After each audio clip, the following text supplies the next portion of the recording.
All right, so it's been about a week or so, a bit longer than I normally would like to have a video out. I've been sick, so I haven't really been working much. But anyways, tonight I'm working on getting my fuel regulator set up. So I wanted to kind of go into this earlier, but I haven't got around to it yet. Anyways, I actually I have it kind of here. Yeah, I do have it sketched out here, just so I can kind of explain it a little bit better. But basically, how this is gonna work is got my tank, and essentially what I'm doing is I'm running a non-return, also known as a deadhead style regulator. The reason I'm doing that is because the pump I have on it actually has like a vapor slash return fitting on it. So I'm going to actually just utilize the fitting on the pump to go back to my tank. So it is a deadhead regulator.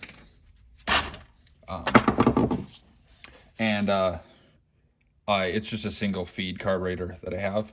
So I'm plugging this guy and I'm plugging my left just because of the way it's running is going to make the most sense to run out of this side just for real estate reasons. I wanted to just show this one thing. So I picked these fittings up at Greg Distributors, and this is your kind of average hose barb that you'd find more commonly, but these are hard to get your hose off if you ever need to. So I was able to find these. I don't even know what specific application they're marketed for, but yeah, it's your standard standard pipe thread. And actually, I don't know if this might be a straight thread. It almost looks like this is a straight thread. It's hard to tell just with my eye. At the very least, this would be the pipe thread in here because it only goes in, so far before it starts to I don't know what the term is, tighten on itself. And then I have just some proper gas rated Teflon here. I don't know if it really matters that much, but it's pretty thick stuff, so I only do one slight overlap. Oh yeah, I lost my train of thought. So anyways, so I picked this kind up with just had the one bead here to make it easier to get my hose off. And it's a low pressure application anyway, so with these, don't need to go all gorilla on them.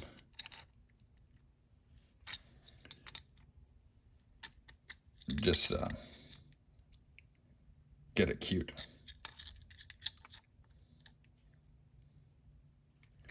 It's not going to come out. If it starts leaking, you can just tighten it a little bit. But the problem is if you go all crazy on them, you'll over tighten it, and then you actually could create a crack or something. I've done that. Ask me how I know. I cracked a thermostat housing that way on the car. I was putting in a brass fitting, and it didn't feel like it was tightening, but that was a long time ago. I didn't really know how to properly feel it. I always say, when in doubt, leave it loose. So these are quite long.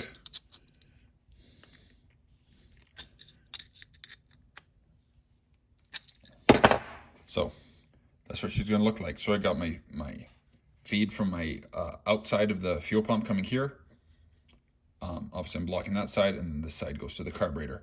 And then theoretically, utilizing the deadhead style, the excess fuel that is regulated will be forced back to the easiest route, which is the vapor slash fuel return on the fuel pump. It's a mechanical fuel pump, if I missed that part. So there's that. Then as far as the mounting goes, I haven't actually really messed with this much. I think theoretically you could put this either way, depending on what you need, but it's just a very simple bracket. I'm probably going to drop it. I want to get it pretty low. So I'm probably going to maybe put it like this. I suppose if you put it like either way, I think you need to mount it first and then plop this on. So yeah, it comes just a simple bracket, 2 screws to mount it to the bracket, and then some of these. I'm probably just going to use my own soft tappers though. Okay, I found it here. Comes in a cute little box. That's the part number from Summit, but it's I believe. Oh yeah, it is actually a Summit. I thought it was a Holly one. You can see fluid filled. So,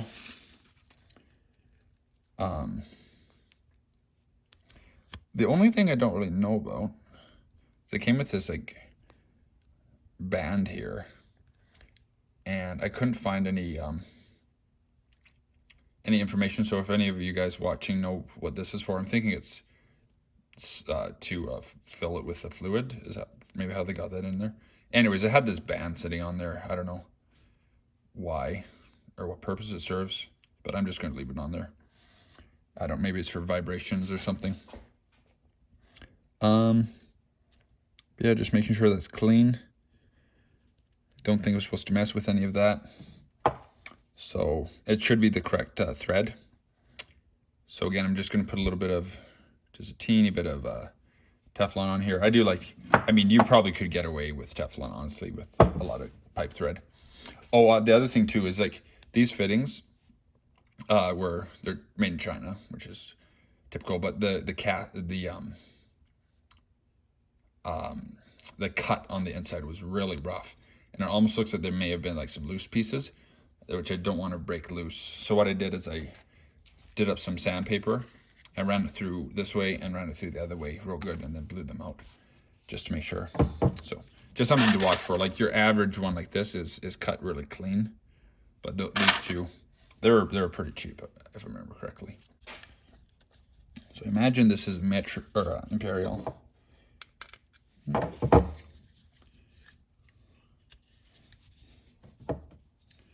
So yeah, this is your adjustment up here.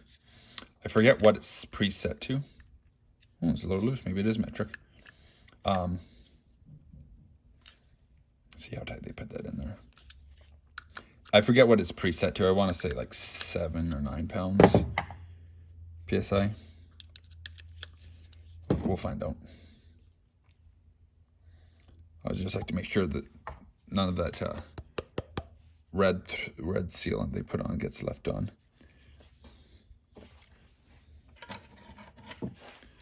There's a little flake in there. I just don't want to make sure that that ends up.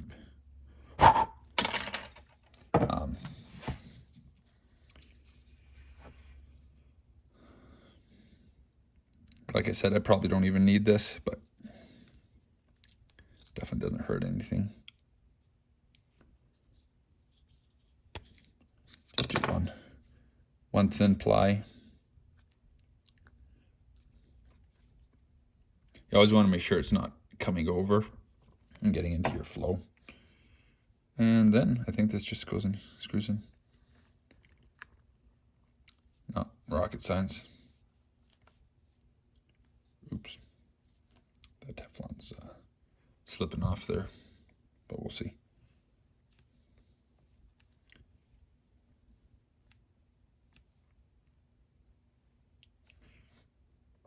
I stopped here because it tightened down. I mean, it would be nice to have it vertical. I actually made a video on this, but kind of mapping out where your fittings are going to go. And then if you need, you can add on like a little more Teflon or something to get it. Because right here, it tightens. It tightens like snug here. But I know if I wanted to keep it around and get it all the way back, it would severely over tighten it. And you kind of only learn that from experience, just like feeling it. So I'm going to take this out again and try rerunning that. So, because you want it snug and to kind of end up, but in that case it was too loose vertically.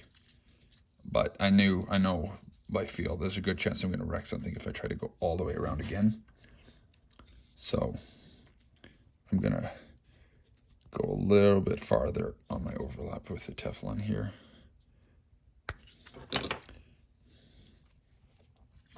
Hopefully it doesn't spin this time. I might not even need it here.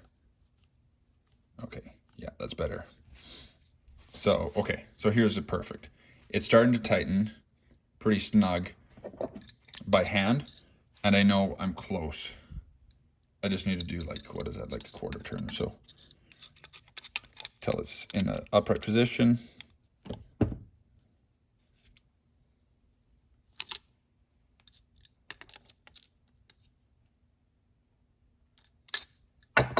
Close enough. The only thing with, I think if I'm not mistaken, a lot of regulators actually have it on the top. I could be wrong on that, but yeah. So this is where I'm going to mount it on the car. At least my current plan is. It says you're supposed to have it as close to the carburetor as possible, but you know, it also says not to have it at a heat source. So I'm going to interpret that as just, you know, not having it back by the tank, for instance. Anyway, so my plan is to put it here. I thought about here, but then I'm going to have to do some really sharp bends with my hoses. So I thought here would be nice. It's also a bit farther away. So should this thing leak, you know, theoretically probably not going to be spraying gas as easily on the manifolds or something. So that's my plan. I'm going to mount it here, and worst case scenario, it doesn't work, but I don't think that's any farther. Like typically a lot of guys mount it on their firewall. So, you know, this is only maybe another foot farther. I thought about it here, but I think this will work good. Some guys I've seen, they throw it like right in there and just like dangle it, which I definitely don't think you're supposed to do. So, or at least they do that with a pressure gauge I've seen.